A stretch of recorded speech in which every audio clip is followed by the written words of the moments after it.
E conforme previsto, esfriou muito no centro-sul do Brasil. A temperatura nesta madrugada chegou a 3,6 graus em Bom Jardim da Serra, em Santa Catarina.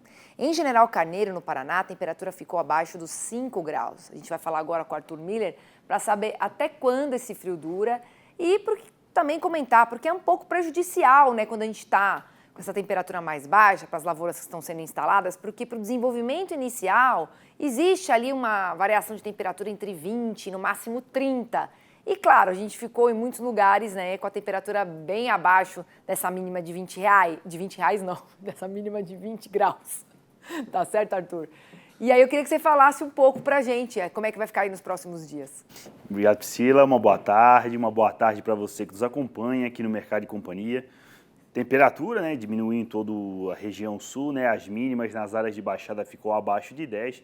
E olha só, conforme aí dados do IMET, a gente vai ver aqui no telão, muitas áreas aí com temperaturas bem baixas. Então, tivemos aí São Joaquim também na casa de 5 graus, São José do Ausentes, inclusive, né, consultando dados do Epagre-Cirão, lá em Santa Catarina, os termômetros lá em Urupema, segundo a estação da Epagre-Cirão, chegaram aí a próxima de 0 graus. Ou seja, teve formação de geada, como a gente previu ali para a Serra Gaúcha, Catarinense, só que agora esse frio perde força. Mas até antes de adentrar com mais detalhes na previsão do tempo, vou pedir para colocar a próxima tela para a gente ter uma noção, né, justamente do avanço da semeadura do arroz. Então, o Rio Grande do Sul agora se encontra avançado em relação ao mesmo período do ano passado, já com 80% da safra semeada, Santa Catarina também com 90%, e Mato Grosso aí iniciando os trabalhos em campo, né, estava esperando o retorno da umidade, como também o estado do Maranhão.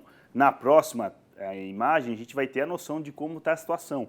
Então, o Maranhão está avançado, o Rio Grande do Sul também, um leve atraso em Santa Catarina, Goiás e também no Tocantins. Só que, Mato Grosso muito atrasado em relação ao mesmo período do ano passado já, que também, né, deve-se em conta ao atraso do retorno da chuva. No geral, a tendência daqui para frente é da chuva contribuir para o cultivo. Agora, voltando para o mapa de temperatura mínima, a gente vai ver no telão, que é o seguinte, os próximos 5 dias o frio ainda predomina no sul, mas vai perdendo força, já não tem mais o risco para geada, mas mesmo assim a temperatura mínima fica abaixo aí de 10 graus, ou melhor, abaixo de 12, agora já fica na casa dos 10. Isso, claro, tem um impacto negativo nos cultivos, mas nada aí que seja uma grande perda. No geral, né, não chegou a ter formação de geada nas áreas de baixada e, claro, isso pode ter um impacto negativo lá na frente do desenvolvimento.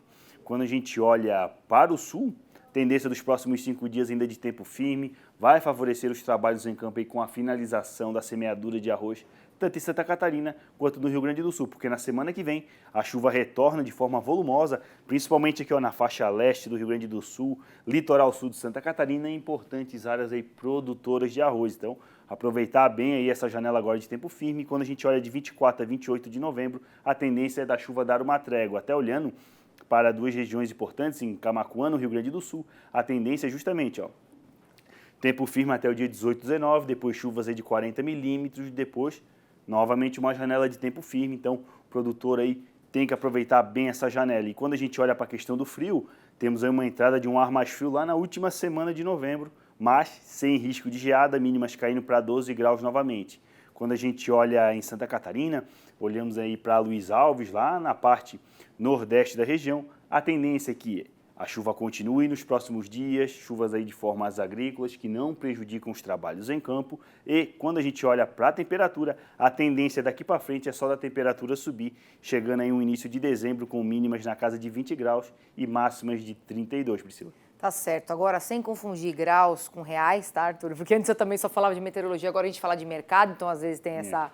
Vamos fazer. Queria que você falasse para o restante do Brasil. Frio no centro-sul, mas a gente tem na metade norte ainda muito calor. E como é que está a distribuição das chuvas também por lá? O que a gente vê aqui nas imagens de satélite é a frente fria atuando, né? Principalmente no sudeste e levando também nuvens carregadas no centro-oeste, já a porção sul da região norte. Então, nuvens aí que podem trazer rajadas de vento mais intensas e alta atividade elétrica. Muito calor, principalmente no agreste nordestino, que devido à ausência de chuvas, a umidade relativa vai ficando muito baixa, até amplificando, né, o risco para focos de incêndio. Então, temporais principalmente na região norte, muita atenção principalmente no interior de São Paulo, Triângulo Mineiro, na tarde de hoje, porque a situação deve persistir amanhã, justamente nessas áreas até avançando para o norte de Minas Gerais amanhã.